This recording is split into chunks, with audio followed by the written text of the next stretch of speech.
resolving the issues we're having in the Black community. We got to be honest, my friends.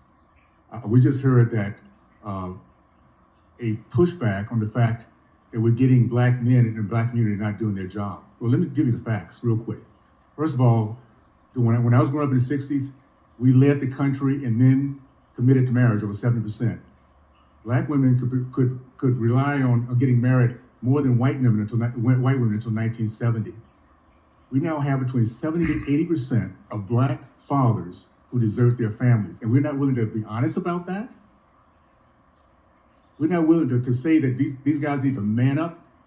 Maybe when we start telling our kids that they're being nothing but whiners, weenies, and wimps if men cannot take care of their own kids, that might be a good start. I reject the word. Mr. Chairman, I call for order. I call for order. We right now, the facts are in. Mr. Biggs has the time. The facts are in. Facts.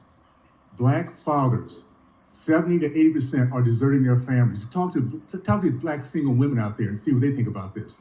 We sit in this little bubble where we're living a life, we're married, many of us, and we cannot be honest about what's happening in our urban communities. While these kids are growing up with no fathers, no example. Solutions? At the end of the day, there's a reason why our kids are being led toward these options of hopelessness. And for us to sit here in 2021, no, not right now, I'm sorry, let me just finish. To sit here in 2021 and not point out the fact that we have fatherless homes. We have 70 to 80%. These are the facts, my friends. 70 to 80% will not marry the mothers of their children, and instead would probably try to convince them so that to dissolve them from their issues to go and get an abortion.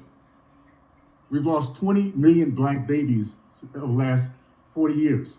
40% of my race has been exterminated because we don't have men that'll sit there and say, I'll take care of my kids, I'll protect my child, I'll make sure they grow up and get a good education, I'll make sure they're protected in my home, and not leave it to their mother to do it on their own. And if we can't be honest about that, how in the world are we gonna ever get this thing taken care of? I'll tell you what, you're gonna start seeing Black men, that 30% that's still left, the really good, solid fathers, we're standing up.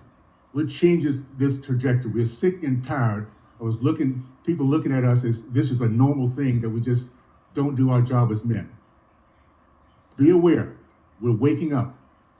And that's gonna be a change in the coming years. So we're gonna start seeing Black men really commit to their families, their kids, the mothers of their children, and being the productive Americans we were back when I was growing up.